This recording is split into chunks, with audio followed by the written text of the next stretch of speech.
Welcome to only IAS. स्वागत है आप सभी लोगों का प्रीलिम्स बूस्टर न्यूज डिस्कशन में। आज है 23 नवंबर 2020। तो आइए देख लेते हैं ऐसे कौन से इंपॉर्टेंट आर्टिकल्स हैं जो आज हम कवर करने वाले हैं। इन सेशंस की पीडीएफ आपको ओनली आईएएस के टेलीग्राम चैनल पे अवेलेबल मिलेगी, जिसका लिंक डिस्क्रिप्शन बॉक्स में अवेलेबल है।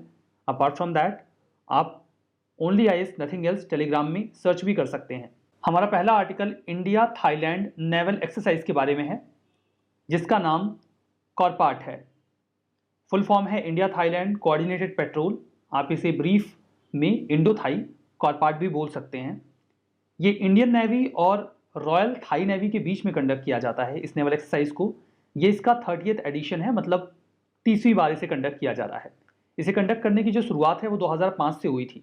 अब 2005 से शुरुआत हुई और 30वीं बार हो रहा है, तो कैसे होता है? एक्चुअली में साल में 2 बार होता है, तो 15 साल बीत चुके हैं, तो 30 बार तो हो ही जाएगा। 30th एडिशन यहाँ हमारे सामने है। पार्टिसिपेट किसने किया? इंडिया की ओर से इंडिया का जो कारमुक, एक ये इंडिजिनियसली बिल्ट मिसाइल कॉर्वेट है, मतलब मीडियम साइज का एक युद्धपोत है।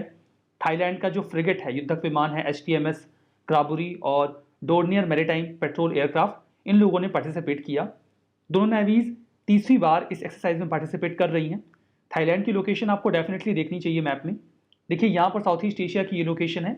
म्यांमार से बॉर्डर टच करता हुआ एक देश आपको थाईलैंड नाम का मिलेगा। इसके पड़ोसी देशों में लाओस और कंबोडिया भी आपको मिल जाएंगे, और यहाँ पर साउथ में ये अपनी बाउंड्री मलेशिया के साथ भी शेयर कर रहा है। देखिए इसका उद्देश्य यह है कि इंडियन ओशन को सेफ बनाया जाए और कमर्शियल शिपिंग के लिए उसे बेहतर करें, ताकि शिप्स वगैरह आसानी से आ जा सकें। उद्देश्य ये भी है कि जो United Nations convention on laws of the sea UNCLOS के जो भी नॉर्म्स हैं उनको इफेक्टिवली इंप्लीमेंट किया जाए, उन्हें किसी भी प्रकार से वायलेट ना किया जाए। कुछ और मिलिट्री एक्सरसाइजेज हैं जो कि इंडिया थाईलैंड के बीच में होती हैं। एक्सरसाइज मैत्री, जो कि दोनों देशों की आर्मीज कंडक्ट करती हैं, और एक्सरसाइज सियाम भारत, जो कि दोनों देशों के एयरफोर्स आपस में कंडक्ट करते हैं। हमारा अगला आर्टिकल एक पोर्टल के बारे में है, that is portal for defence land management system. Defence land मतलब डिफेंस के लिए जो लैंड होती है उसका मैनेजमेंट। देखिए अभी हाल ही में मिनिस्ट्री ऑफ डिफेंस ने एक पोर्टल लॉन्च किया LMS नाम से, land management system for defence. India में जो डिफेंस सेक्टर है उसके पास सबसे ज़्यादा लैंड है। Ministry of defence approximately 17 lakh एकड़ लैंड अपने पास रखती है, और उसका 80% तो अकेले आर्मी ही यूज़ करती है। आर्मी को अपने ट्रेनिंग एंड ऑपरेशंस के लिए ज़्यादा ज़मीन की आवश्यकता पड़ती है। इस ज़मीन को अलग अलग मिनिस्ट्रीज और स्टेक होल्डर्स मैनेज करते हैं। कई बार जो फ्री लैंड होती है उसे लीज पर दे दिया जाता है, ताकि कुछ पैसे भी आ जाएं और उसका इस्तेमाल वेरियस पर्पसेस से किया जा सके। लेकिन इस लैंड को मैनेज करना, या फिर अगर इसे लीज पर दिया जा रहा है तो किस रेट पर दिया जा रहा है, कहाँ से पैसा आ रहा है, इस चीज़ को प्रॉपरली मैनेज करने के लिए एक सिस्टम की रिक्वायरमेंट थी, और वो LMS के फॉर्म में हमारे सामने है। इसे डेवलप किया गया है डिपार्टमेंट ऑफ डिफेंस के द्वारा, जिसमें उनका कोलैबोरेशन रहा है DGD के साथ, directorate general of defence state और आर्म फोर्सेस का। ये एक इंटरनेट पोर्टल है।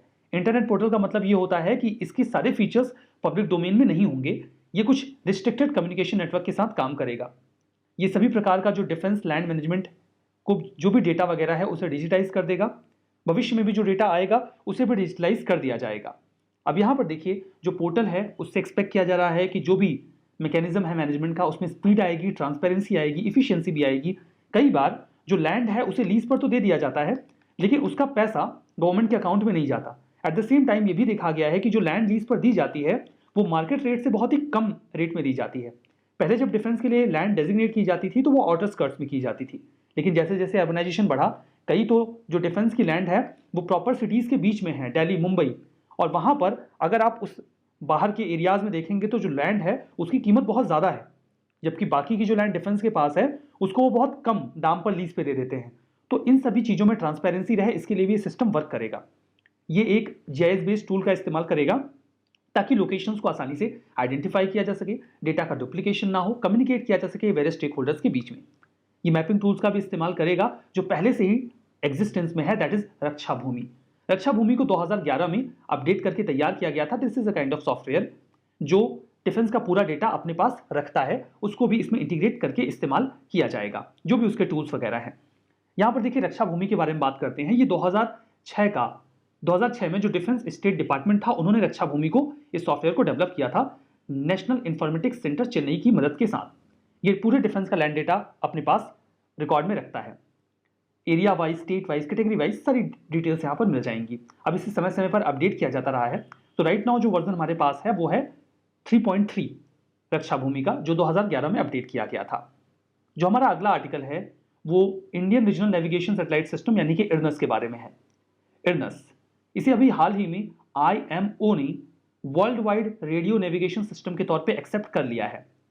अब यहां पर इस एक्सेप्टेंस के बाद ये काफी सिग्निफिकेंस है इस लिहाज से क्योंकि इंडिया चौथा देश बन गया है जिसके नेविगेशन सिस्टम को IMO ने एक्सेप्ट कर लिया है। इसके पहले US, रशिया और चाइना, इवन यूरोपियन यूनियन का भी जो नेविगेशन सिस्टम है उसे IMO ने एक्सेप्टेंस नहीं दी है। अब अगर एक्सेप्टेंस दे दी है तो इसका फायदा क्या है? इसका फायदा यह है कि अब जो भी वेसल्स इंडियन ओशियन या उस रीजन में ट्रेवल करते हैं जहां पर इरनस अपनी विड्थ कवर करता है, वो इरनस का इस्तेमाल वहां पर इंटरनेशनल जो शिपिंग है उसमें किया जा सकेगा। ऑब्टेनिंग पोजिशनिंग इंफॉर्मेशन जहां पर वो है उसके लिए GPS और ग्लोनास की तरह ही अब इरनस का भी इस्तेमाल किया जा सकेगा। GLONASS belongs to Russia. ये देखिए जो इंडियन ओशियन में इरनस है वो 50 degree north latitudes 55 degree east longitude, मतलब ये लैटिट्यूड लॉन्गिट्यूड की जो पोजीशन है यहां से लेकर 5 डिग्री साउथ से 110 ईस्ट लॉन्गिट्यूड तक कवर करता है। लगभग ये 1500 किलोमीटर की लोकेशन होती है, पूरा एरिया होता है जो इरनस में कवर हो जाता है। इरनस के बारे में बात करें जिसका एक अल्टरनेटिव नेम नाविक भी है। इरनस इसका ऑपरेशनल नेम नाविक है जिसका फुल फॉर्म है navigation with Indian constellation. Constellation यहां पर इंडिकेट करता है कि यहां पर सैटेलाइट्स का एक ग्रुप काम करता है, समूह काम करता है। ये इंडिया का रीजनल सैटेलाइट नेविगेशन सिस्टम है जो एक्यूरेट रियल टाइम पोजीशनिंग हमें बताता है कि और कहां पर कौन सी चीज लोकेटेड है। कवरेज 1500 किलोमीटर का है। इसमें देखिए टोटल 7 सैटेलाइट्स हैं। वैसे अभी तक इरनस के लिए 9 सैटेलाइट्स लॉन्च की जा चुकी हैं जिसमें से एक फेल हुई थी और एक में जो एटॉमिक क्लॉक था वो बंद हो गया था जिसके लिए बाद में एक डिफरेंट सैटेलाइट भेजी गई। तो मतलब 9 सैटेलाइट इसके लिए भेजी गई हैं जिसमें से 7 राइट नाउ फंक्शनल हैं और इसी के बेसिस पे ये पूरा फंक्शन करता है। इसमें से 3 जियो स्टेशनरी ऑर्बिट में घूमती हैं जबकि 4 जियो सिंक्रोनस ऑर्बिट में। देखिए जियो स्टेशनरी या जियो सिंक्रोनस ऑर्बिट का मतलब ये होता है कि एक सर्टेन पोजीशन पर ये फोकस रखते हैं। स्टेशनरी और सिंक्रोनस में अंतर सिर्फ इतना होता है कि जियो स्टेशनरी ऑर्बिट हमेशा अर्थ के इक्वेटर के पैरेलल रन करता रहता है जबकि जो जियो सिंक्रोनस हैं उनका ऑर्बिट टिल्टेड रहता है। ये अंतर है जियो स्टेशनरी और जियो सिंक्रोनस में। इरनस 2 तरीके की सर्विसेज प्रोवाइड करवाएगा। एक होगा SPS यानी कि स्टैंडर्ड पोजिशनिंग सिस्टम या सर्विसेज जो हम आप भी इस्तेमाल कर सकते हैं, आम लोग भी इस्तेमाल कर सकते हैं, और दूसरा होगा रिस्ट्रिक्टेड सर्विसेज। ये केवल आर्मी पर्सनल्स या ऑथराइज्ड यूजर्स के लिए होगा। ये देखिए कुछ और भी इनके एप्लीकेशंस हो सकते हैं जैसे कि टेरेस्ट्रियल एरियल या फिर मरीन नेविगेशन में जेट प्लेन्स जा रहे हैं, कोई भी टैंक जा रहा है या फिर कोई शिप जा रहा है तो वो इसका इस्तेमाल नेविगेशन के लिए कर पाएगा। Disaster management, vehicle tracking, fleet management या मोबाइल फोन्स में भी एप्लीकेशन के तौर पे इसका इस्तेमाल हम कर पाएंगे। यहाँ पर हम बात करते हैं IMO के बारे में। IMO ये एक स्पेशलाइज्ड एजेंसी है यूनाइटेड नेशंस की। हेडक्वार्टर है इसका UK लंदन में। इसे स्टैब्लिश 1948 में किया गया था लेकिन इसकी पहली मीटिंग 1959 में होती है। इंडिया 1959 में ही इसका मेंबर बन गया था। ठीक है, अब देखिए ये एक कॉम्प्रिहेंसिव रेगुलेटरी फ्रेमवर्क तैयार करते हैं ताकि जो इंटरनेशनल शिपिंग है वो सेफ रहे। इन्वायरमेंटल कंसर्न को भी आजकल वो एड्रेस करने लगे हैं। Legal matters, technical cooperation, maritime security, इन सभी फेज में ये काम करते हैं। गवर्नेंस IMO का जो है वो एक असेंबली ऑफ मेंबर्स के द्वारा चलाया जाता है और जो फाइनेंशियल एडमिनिस्ट्रेशन है वो काउंसिल ऑफ मेंबर्स रन करते हैं जो कि असेंबली के मेंबर्स में से इलेक्ट कर लिए जाते हैं। जो हमारा अगला आर्टिकल है वो एक विष्णु टेम्पल के बारे में है जो अभी हाल ही में पाकिस्तान में खोजा गया है। ये एक हिंदू टेम्पल है। माना यह जा रहा है कि आज से 1300 साल पहले बनाया गया था। पाकिस्तान और जो इटालियन आर्कियोलॉजिकल एक्सपर्ट्स हैं उन्होंने पाकिस्तान के नॉर्थ वेस्टर्न रीजन में जो स्वाट डिस्ट्रिक्ट है वहां पर इस मंदिर को खोजा है। अब इससे आपको एक बहुत ही महत्वपूर्ण जानकारी ये मिल जाती है कि पाकिस्तान में आर्कियोलॉजिस्ट होते हैं। खैर ये तो एक मजाक की बात है, आर्कियोलॉजिस्ट पाकिस्तान में क्यों नहीं होंगे, हर देश में आर्कियोलॉजिस्ट होते हैं। बट स्वाट डिस्ट्रिक्ट की अगर हम बात करें तो देखिए ये स्वाट डिस्ट्रिक्ट यहाँ पर हाईलाइट किया गया है रेड कलर में जो पाकिस्तान में है। यहाँ का एक टाउन है जिसका नाम बरीकोट घुंडई है। वहाँ पर एक्सकेवेशंस चल रहे थे। इन बिटवीन ये टेम्पल इन आर्कियोलॉजिस्ट को मिल गया। ये टेम्पल जो डिस्कवर किया गया है ये लॉर्ड विष्णु से बिलोंग करता है और 1300 साल पहले इसे हिंदू शाही पीरियड में हिंदू शाही डायनेस्टी की तरह बनाया गया था। अब बात करते हैं जो हिंदू शाहीज थे, इन्हें काबुल शाही भी कहा जाता है। देखिए काबुल शाही से इसलिए कहा जाता है क्योंकि अफगानिस्तान में काबुल से लेकर पाकिस्तान में जो गंधार का इलाका है वहां तक ये पूरी डायनेस्टी फैली रहती थी। शुरू में यहाँ पे टर्क रूलर रूल किया करते थे लेकिन 800 AD के आसपास जो कैलिफेट रूलर्स थे मिडिल ईस्ट के वो हमला करने लगे थे तो उन्होंने हमला करके इस टर्क राजा को हरा दिया। अब इनके हार जाने के बाद इनको बहुत सारा पैसा पर एनम के बेसिस पे कैलिफेट को देना पड़ता था, जिससे वहां पर लोग बहुत परेशान हो गए थे। तो वहां के जो एक हिंदू मिनिस्टर थे उन्होंने राजा को गद्दी से ओवरथ्रो कर दिया और वहां पर हिंदू शाही डायनेस्टी को स्टैब्लिश किया। ये डायनेस्टी 850 एडी से लेकर 1026 सी तक या फिर एडी तक चलती है। ये जो काबुल वैली है, ईस्टर्न अफगानिस्तान, गंधार का इलाका, मॉडर्न डे ये पाकिस्तान में आता है और नॉर्थ वेस्टर्न इंडिया यहां तक फैला हुआ था। एक्सकेवेशन के दौरान वहां पर एक कैंटोनमेंट मतलब ऐसा लगता है वहां पर आर्मी रहा करती थी, और एक वॉच टावर भी मिला है, एक वाटर टैंक भी मिला है जो कि अक्सर मंदिरों के आसपास मिलता है, जहां पर लोग पूजा करने से पहले बात करते हैं, नहाते हैं। यहाँ पर गांधारा सिविलाइजेशन के ट्रेस के साथ पहला कोई टेम्पल मिला है। जो गांधार सिविलाइजेशन है वो फर्स्ट BCE यानी बिफोर सेंचुरी से लेकर सेकेंड सेंचुरी यानी कि लगभग 300 साल के टाइम स्पैन में पाकिस्तान के और जो नदर्न इंडिया है उसके इलाके में कवर करते हुए ये लोकेशन हमें मिलती है। गंधार की अगर आप लोकेशन देखना चाहें तो देखिए यहाँ पर ये एरिया गंधार के रूप में आपको दिखाया गया है, जो पाकिस्तान और वर्तमान में भारत के कश्मीर का हिस्सा कवर करता है। ठीक है, अब ये जो एरिया है यहाँ पर इसके बारे में बहुत डिटेल जानकारी हमारे पास तब तक नहीं थी जब तक कि एक बुद्धिस्ट मॉन्क जुआनजांग, जिन्हें आप वेनसांग के नाम से भी जानते हैं, उन्होंने इसका रिकॉर्ड प्रॉपर तैयार नहीं किया। गंधार सिविलाइजेशन में कुछ इंपॉर्टेंट सिटीज़ हैं, 2000 तक्षशिला, पुरुषपुरा जिसे आज आप पेशावर के नाम से जानते हैं, और पुष्कलावती जो कि आज मर्दान के नाम से जाना जाता है।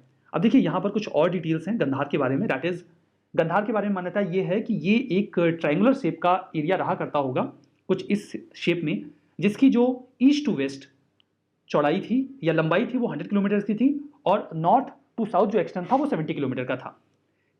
इसका नाम कंधार इसलिए पड़ा क्योंकि इसमें जो कंध है या फिर गंध है वो फ्रेग्रेंस इंडिकेट करता है, और हार का मतलब होता है लैंड।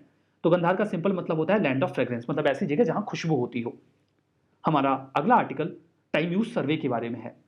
अभी हाल ही में फॉर द फर्स्ट टाइम 2019 में जो ऑल इंडिया टाइम यूज सर्वे किया गया था उसका जो रिपोर्ट है उसे पब्लिश कर दिया गया है गवर्नमेंट ऑफ इंडिया के द्वारा। इसे कंडक्ट किया गया था NSO के द्वारा, that stands for national statistical office. इसका प्राइमरी ऑब्जेक्टिव ये था कि इंडिया में जो भी मेल फीमेल हैं वो कितना टाइम कैसे यूज करते हैं उसे हम आइडेंटिफाई कर सकें पेड या अनपेड एक्टिविटीज़ में।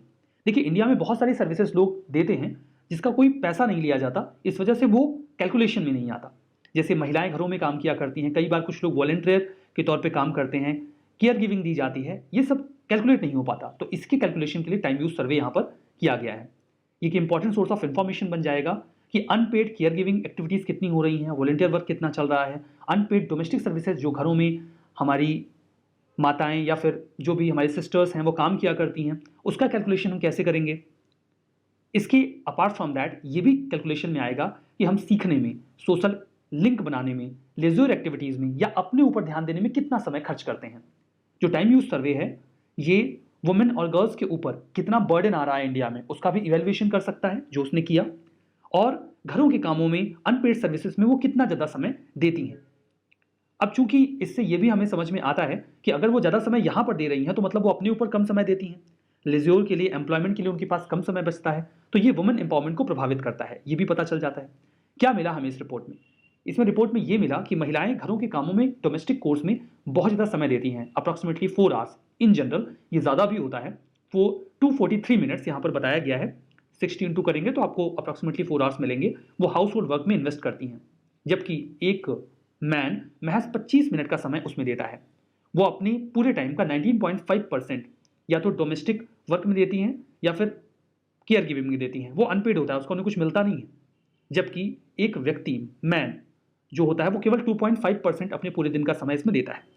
ये भी देखा गया है कि जो रूरल वुमेन हैं वो या तो पेड या फिर अनपेड वर्क में इन्वॉल्व रहती हैं, चाहे वो खेतों में, फील्ड में काम कर रही हैं तो कुछ पेमेंट मिल जाती है, बट वो काम में लगी रहती हैं, जबकि अर्बन वुमेन सीखने में, सोशल कॉन्टैक्ट बिल्ड करने में या लेजर एक्टिविटीज़ में भी अपना ज़्यादा समय खर्च कर पाती हैं, जो कि रूरल वुमेन को नहीं मिल पाता है। तो ये पूरा आर्टिकल हमने टाइम यूज सर्वे पे देखा।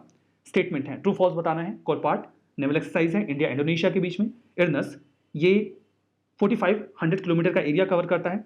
IMO स्पेशलाइज्ड एजेंसी है UN की, 1948 में स्टैब्लिश की गई थी। रक्षा भूमि ये सॉफ्टवेयर है जो कि डिफेंस लैंड का डेटा रिकॉर्ड रखता है। टाइम यूज सर्वे नीति आयोग कंडक्ट करवाता है। बताइए कौन सा स्टेटमेंट ट्रू है, कौन सा फॉल्स है। पीछे मत जाइएगा, रिकॉल करने की कोशिश करिए सेशन में कितना याद रह पाया। इस सेशन में यहीं पे रुकेंगे। Thank you very much.